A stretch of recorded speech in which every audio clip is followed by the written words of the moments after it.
habeen wanaagsan ku soo dhawaada telefishinka BBC Soomaali qodobada wararka ugu waaweyn waxa kamid ah caawa. Dhulgariir dad ku dhinteen ayaa ku dhuftay bartamaha Mexico 2 toddobaad in ka yar markii uu mid kale oo waxyeello geystay uu ka dhacay koonfurta dalkaasi.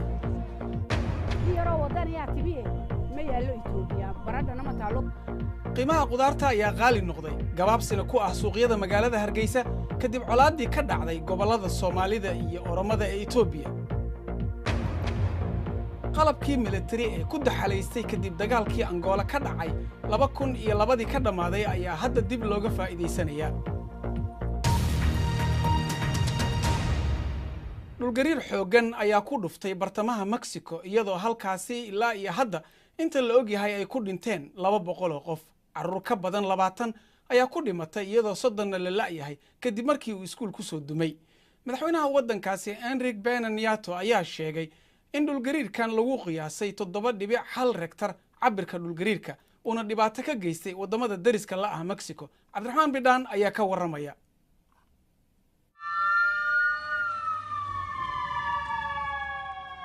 magaalada Mexico City waxaa dadaal loogu jiraa sidii dadka loo badbaadin lahaa. waa magaalo aad u dad badan waxaana ku nool in ka badan 20 milyan oo qof. dhulgariirkanina aad buu wax u yeelay. marka aan aragnay guriga oo soo dumaya ayaan bilownay inaan cararno.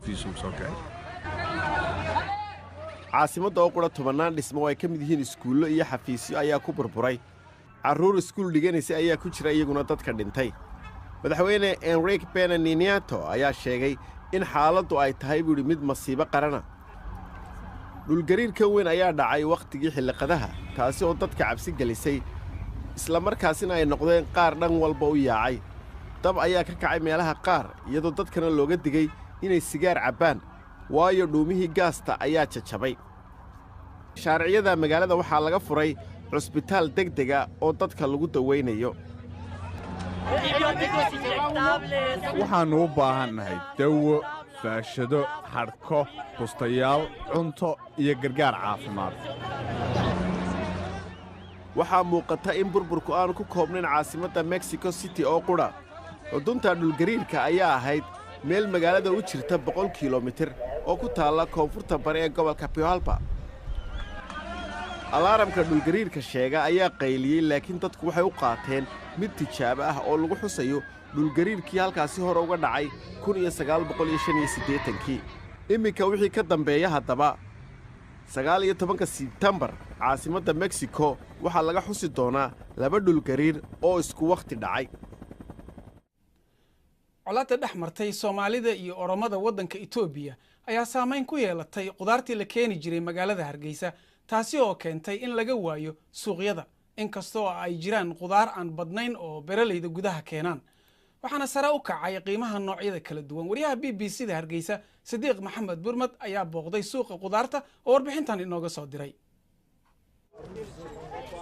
khudradda ugu badan ee dalka laga isticmaalo ayaa ka iman jirtay dalka Itoobiya taasi oo gabi ahaanba meesha ka baxday. waxaa lagu jiraa 3 bilood ee khudaarta dalku ay soo gu'i jirtay waana sababta suuqa khudaarta imika looga helayo tamaandhada dalka ka soo baxday oo iyadana qiimaheedu uu ka sarreeyo intii awal la kala siisan jiray. kiilooga kaabash 4,000 baa la siinayay maanta 10,000 baa la kala siisanaya. hadama garata in yaroo wadaniya tibiye ma yaalo Itoobiya baradhana ma taalo kiiloogi 10 12 qof wuxuu afkiisa ka doono oranaya. qudradaha la waayo Itoobiya la inooga keeni jiray waxa ugu horeeya waa baradho, waa kaabash, waa kaarad, waa baytaraaf. afarta ay tan bay noo keenaan. halkani waa mid kamid ah bakhaarada magaalada Hargeysa ee khudraddu ay ku soo degi jirtay. waa goob ay khudraddu cambirnaan jirtay maalin kasta oo gadbado ay gawaaridu ay ku soo rugi jireen maantase way maran tahay. dumarkan iga dambeeyay ee garab taaganna waa dumarkii khudraddu ay u soo degi jireen oo maalmaha qaar mashquul aad u ahaan jiray maanta saac la tirsanaya. waxaa soo galay suuqa Hargeysa oo kaliya qiyaas ahaan maalintii in ka badan 20 gaari. maanta la 6 maalmood la 7 oo doon ma garanayo ayaa waxba soo gelin. wata chance loo helay la sheekaysto waliba la isku shobray la booqo. waxay ganacsatada khudaarta oo qaar badan oo kamid ah aanu la hadalay ay aaminsan yihiin in haddii laga hawlgalo dalka laga beeri karo dhammaan noocyada khudaarta lagana maarmi karo in laga keeno wadamada kale soo jeedinta dadka ee ah in dalka wax laga beero ayaa ah fursad wax soo saar lagu sameyn karo waxa ay si qaadan kartaa muddo dheer waana mid u baahan maalgelin ballaaran Sidiiq Maxamed Burmad BBC Hargeysa kasoo kow saameynta ay qudaarta iyo jaadka ku yeelatay colaadda Soomaalida iyo Oromada Itoobiya waxa kale oo ay taasi saameysay qiimaha sarifka lacagta dollarka suuqa magaalada Hargeysa imika intan muddooyinkan u dambeeyay wuxuu gaaray 1 milyan iyo 5,000 buu boqolka dollar gaaray laakiin intan imika jaadka iyo waxan inaga joogsadeen maalin bashan baa ka dhacay waa markii ugu horeysay oo hoos dhac bilaabmay ilaa 6 cisho imika oo maalin bashan ku ka dhacday marka boqolkii dollar waxa ku qiyaasi kara $5 baa ka dooshay shilinkana uu korodhay oo qiimo u kordheen marka waa hoos dhacay ugu barnaamij imika uu bilaabay inta jaadka la joojiyay lacagta jaadka imika aan ku iibsanaa waa lacagtii adkeynana naga qaadan jiray meesha way ka baxday shilinkii dollarka shilinkii Soomaaliland iyo birtaas imika isku bedelaa marka sababaha baalka jabiyo waxa kamid ah lacagtii adkeyna jaar loo qaadan jiray meesha ka baxday taasaan imika waxa kaga yimaad jaarlayaasha faahfaahin dheeraad ah oo ku saabsan warbixintan iyo kuwa kaleba waxaad ka heli kartaa bogga BBC Soomaaliya adigoo ka gelaya moobilkaaga bal markana aynu eegno qodobo kale ku jira wararka maanta madaxweynaha waddanka Iran Xasan Ruuxaani ayaa sheegay in waddankiisa aan la cabsi gelin karin maalin kadib markii madaxweyne Donald Trump uu ugu yeeray Tehran diktatoriyad musuqmaasuq ah Ruuxaani ayaa ku tilmaamay hadalka Trump jaahilnimo iyo wax lagu qoslo wuxuuna diiday dhaliisha heshiiska barnaamijka nuclearka Iran lagu xadidayo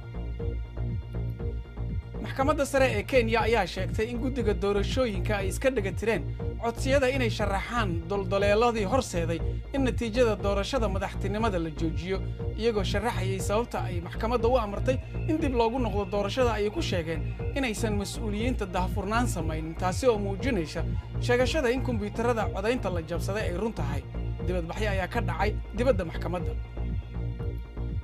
shirkadda Google-na waxa ay difaacday dadaalka shirkadaha tiknoolajiyada ay kula dagaalamayaan faafitaanka waxyaabaha xagjirnimada ee internetka ku jiro waxay sheegeen in Twitter-ka ay malaayiin akoon ah tuureen iyadoo Facebook iyo YouTube-kana ay si adag uga shaqaynayaan sidii ay kor ugu qaadi lahaayeen hogaamiyaasha dunida ayaa ugu baaqay shirkadaha in ay wax badan ka qabtaan ka hor kulanka ay maanta kula yeelanayaan golaha guud ee qaramada midoobay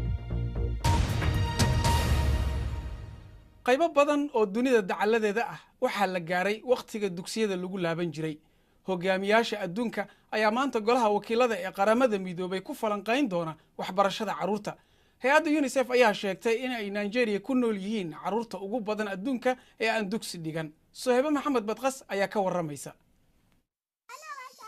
waan tabay waxbarashadaydii waxa aan jecelahay inaan wax barto mar walba waxaan rabaa inaan iskuulkayga ku noqdo waxa ay iga dhigtaa mid murugaysan markaan arko asxaabtaydii oo iskuulka weli dhigata Englishka ayaan aad u jecelahay waayo waxaan rabaa markaan weynaado inaan noqdo macallin luqadda Englishka ah Umar Yunis waa 12 jir ku nool waqooyiga Maiduguri ee Nigeria bishii Luulyo waxa uu dhameeyay iskuulka dugsiga dhexe toddobaadkan ayayna ahayd inuu bilaabo dugsiga sare balse taasi suuragal ma ahan aabbahay ayaa dhintay dabeetana taasi ayaa keentay inaan iskuulka tagi waayo hooyadayna ma hayso lacag ay iga bixiso Umar hooyadii ayaa ii sheegtay in saygeeda oo darawalka ahaa doon uu lacag fiican ka heli jiray balse wadna xanuun ayuu u dhintay 2 sano ka hor haatan nolosha ayay la daalaa dhacaysaa waxayna awoodaa oo kaliya in lacagta iskuulka ay ka bixiso wiilka ka weyn Umar iyo walaashii waa iskuul dawladeed balse waa in ay bixisaa ku dhawaad $9 balse Umar ma ahan midka kaliya ee uu dhibka haysto waxa uu ii sheegay in carruur aan badnayn oo deriskiisa ah in ay aadaan iskuulka sida ay sheegaysa qaramada midoobay 46% carruurta Nigeria ayaanan aadin iskuulada waa heer ku dhow kala bar carruurta ku nool dalka ugu weyn Afrika subaxii waxaan iibiyaa basbaas iyo galinka dambaba laakiinse waxaan tagaa iskuulka islaamiga ah 1 kiiloomitir meel u jirta Lagos sheekadan oo kale ayaa ka jirta inankan waa Sagunro meeshaan ayaan ku noolahay waayo degmadii aan ku noolaa waa nagala soo xiriyay waana la burburiyay Deborah Gabriel waa 12 sano jir qoyskeeda ma haystaan guri iyo ganacsiba sababtoo ah dowladda ayaa burburisay maadaama uu ahaa dhul sharci darro ah oo ay ku soo barbaartay.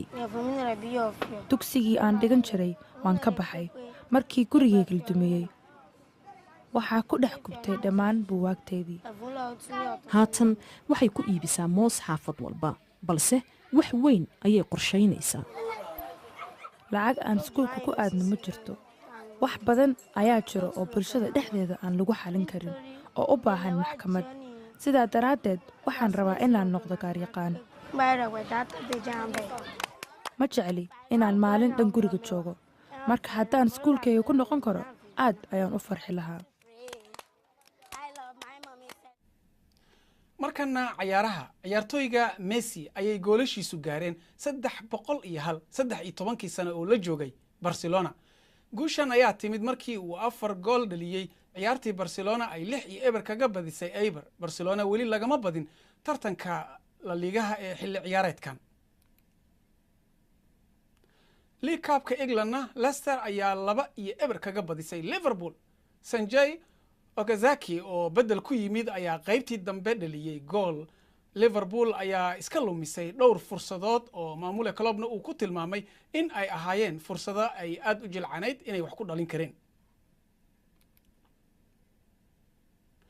birta oo ku yar Angola ayaa keentay qaar ka mid ah maalgashatada inay dhisaan warshado sameeya biraha. George Shoker ayaa bilaabay in uu dib u sameeyo biraha taangiyada military iyo baabuurtii ku daxalaystay ee looga tagay dagaalkii dhamaaday 2002. BBC-da ayaa booqatay warshadii ugu horeysay dalka ee samaysa birta. Cusub Axmed Cilmi ayaa ka waramaysa. waa muuqaalo ka turjumaya dagaalkii sokeeyaha Angola ee 20 sano ka socday. waa taariikh lama iloobaana waxaanay si cajiiba ula xidhiidhaa warshada cusub ee birta shubta ee Angola. maalgashadayaasha ayaa helay hab fiican oo ay burburka uga faa'iideystaan. birtii meelaha daadsaneed ayaa la soo guray dabeetana sulub bereed laga sameeyey. waa la raseeyaa dabeetana waxaa lagu shidaa moofada dhalaalisa. aad baa loo kulayliyaa oo loo gubaa. sidaasaa bir saafiya lagu soo saaraa. meel ka fog warshada birta waxaa xafiiskiisa caasimadda Luanda fadhiya George Shoker oo ah nin Faransiis Angooliis ah oo isagu warshadan birta sameeyay.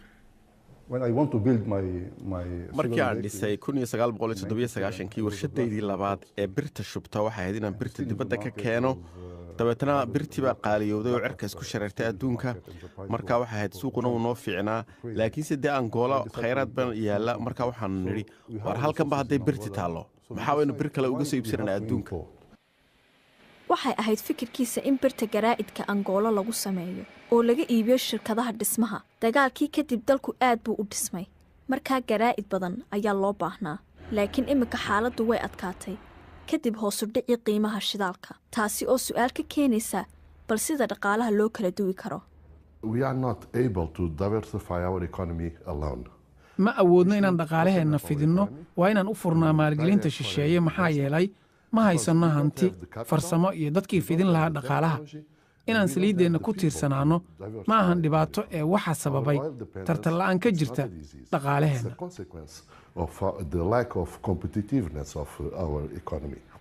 waxaa loogu yeedhaa cudurka dhajka ayaa Angola ku dhacay oo ah markuu dalku baadroolun ku tiirsan yahay. imika mar haddii la bilaabay warshado biraha soo saara oo shaqo badan dadka u samaynaysa taas ayaa muujinaysa horumar. inkastoo ay iska jirto dhibaatadan xagga dee nasiibka dhaqaalihii ee socotaa haddana waxaanu leenahay annagu Angolanu aaminsannahay. Master Shoker waa maalgeliye rajo fiican qaba laakiin dadka kale ma ku raacsan yihiin iyadoo ay weli jirto dhibaatada dhaqaalaha ee Angola. warkan iyo kuwii ugu dambeeyay waxaad kala socon kartaan oo aad ka helaysaan bogga bbcsomali.com.